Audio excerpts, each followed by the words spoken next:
బయటకి వచ్చాను. Before Vestige వచ్చేసి నేను ఫార్మా కంపెనీలో పనిచేసేది. అక్కడ నేను ఒక 16 సంవత్సరాలు పనిచేశానండి. ఒక 8,000 జీతానికి స్టార్ట్ చేసిన నా కెరియర్ని లాస్ట్ నేను జనవరిలో జాబ్ ఇచ్చి పెట్టాను. 65,000 జీతాన్ని మన వెస్టేజ్లో 0 ఇన్కమ్ ఉన్నప్పుడే వదిలేశాను. నాకు ఈ వెస్టేజ్ ప్లాట్ఫామ్ పరిచయం చేసింది నా pharma friends Saidul sir and Satyam sir అండి. వీళ్ళకి ఒకసారి క్లాప్స్ ఇవ్వండి.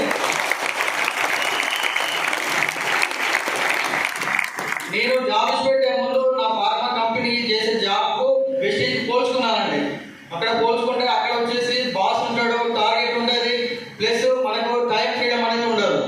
ఇక్కడ అంటే మనకు బాస్ ఉంటాడు, టైం మన చేతిలో ఉంటుంది, మన ఆకలి మనల్ని ముందుకు నడిపిస్తూ పోతుంటుంది. నేను జాబ్ ఇచ్చి పెట్టే ముందు సత్యం సార్ నాకు కూడా అసలు చెప్పలేదు. ఫస్ట్లో ఏమన్నా అంటే డైరెక్ట్ పోయి కలిసినా ఏం లేదు ట్రై చేస్తున్నా అని చెప్పాను. అన్న ఇప్పుడు ఇన్కమ్ రావట్లేదు, అక్కడ ట్రై చేస్తున్నావు అదే అని చెప్పి సార్ అన్నాడు. నేను ఒక 20 మీటింగ్లు అటెండ్ అయినా సరే నాకు మొత్తం మ్యాప్ అర్థం అయిపోయింది. దీంట్లో ఫ్యూచర్ అనేది ఉండబోయింది. దీని ఫ్యూచర్ ఏందో నేను మొత్తం క్లారిటీ తీసుకున్నా సైజ్ సార్ మాటలలో. నాకు అర్థమైపోయిన విషయాన్ని నేను 10 మంది చెప్పి కాబట్టి నేను జాబ్ ఇచ్చి పెడుతున్నా అని చెప్పిన. తర్వాత సైజ్ సార్కి ఒకసారి ఫోన్ చేసి కలుస్తా సార్ అని చెప్పాను. కలుస్తా అని చెప్పేసి వాళ్ళ ఇంటికి వెళ్ళినాను, సైజ్ సార్ ఇంటికి. సైజ్ సార్ డైరెక్ట్ ఒక ఆఫీస్ మాట్లాడారు. ఒక 2 మినిట్స్ మాట్లాడాను. సార్ మీరు లాక్స్లలో అన్ని అంటే కాకగా కనిపిస్తారు సార్ని. కాక మీరు